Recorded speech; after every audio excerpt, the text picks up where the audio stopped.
DJ Ferris. It's Chicago, nigga. It's the real one. Hit me. Only one is pulling shit the fuck up. Let's get a sports talk.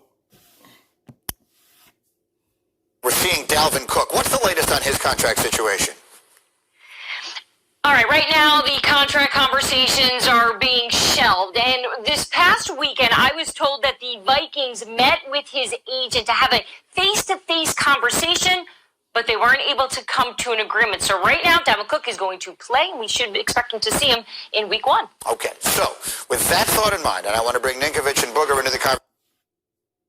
He's going to play, so that could have some leniency on him. So if he have another solid year, now it's working his favor. Now he could make that deal that he want and put it in place.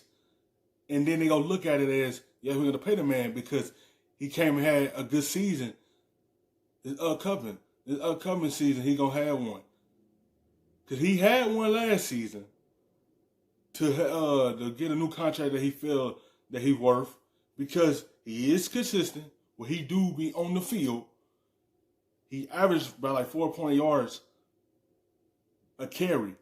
So that lets you know what he do on the field. Like he gain the yards and be consistent.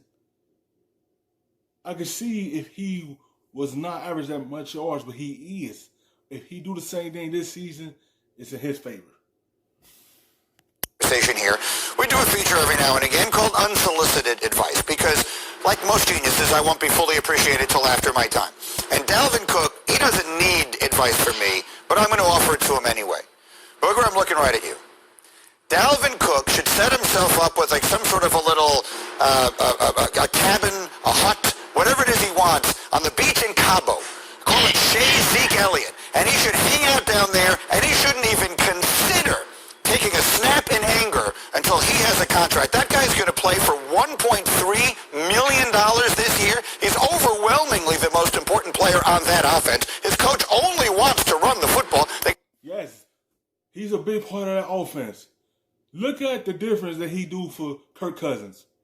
When they hand the football off to him and he gained the yards, now let's put everyone in the box. If you watch their game, you see everything in the pass game is opening up because everyone seeing that they're going to run the football. But that flashing fake helped Kirk Cousins out and helped that throwing game to be open because of his presence and the fact that he have on the defense. Like, that's the mindset Zimmerman have that's running the football. And he's the big key component of this offense. Got rid of the receiver, who's one of the best in the league, because they don't want to throw the ball anywhere. They want to give it to Dalvin Cook. This is his chance to cash in, and if I'm Dalvin Cook, I don't take the chance on getting hurt under any circumstances. Booger, he shouldn't set foot on a field in anger until he has a new deal. Greeny, I completely agree with you because of everything you just said, and here's what I would add on top of that. If you look at where the running back market is, Zeke Elliott kind of topped it out, when he was down in Cabo. And if you look at the deal that Derrick Henry signed, the market has kind of come back down. But if you're Dalvin Cook, you're looking at yourself as a Zeke Elliott type back. Maybe not as good of a runner, but when you look at the total package, catching the football, his explosiveness, his ability to get big plays, I think he shouldn't set foot on that field because, Greeny, their entire offense is predicated off of how they run the football with Dalvin Cook. And I'm not the type of guy that believes you can just put any running back in any system. If that were the case, nobody would draft running backs in the top 4 or 5 rounds. We would just get guys in round 6 or 7. But Greeny, I think your genius is on appreciation today, my brother. I am appreciating it. And I think if Dalvin Cook were listening, he would say, you know what? I'm going to send Mike Greenberg and Booger McFarland a nice little piece of that bonus when I get it because they are stomping on ESPN for me to get my contract, fella. Oh, now you're talking. He doing this to showcase of why he worthy of a new contract. He trying to put the leverage in his favor.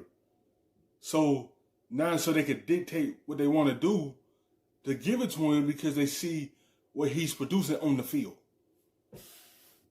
Diana, I did a piece called Mamas Don't Let Your Babies Grow Up to Be Running Backs because this is their lot in life. They get used up and they don't get paid. He needs to get paid when he can.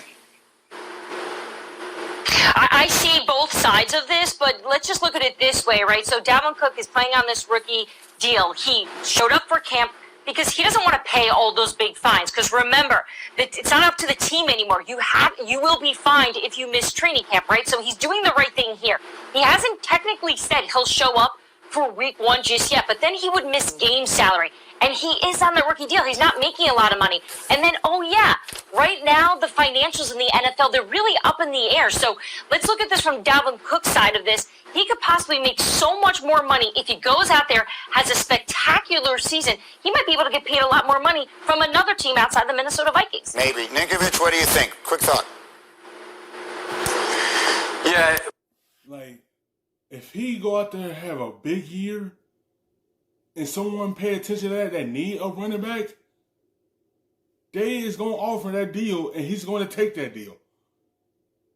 Because teams watch and see what a player is going to do in his last contract and what he's doing for his team. If he do the same thing he did last season, it's going to set him up to get a bigger deal somewhere else. But he want to stay in Minnesota, but if they don't work out a structured deal for him that he likes, and he go out there and performs and get an offer somewhere else, you don't want to lose another weapon.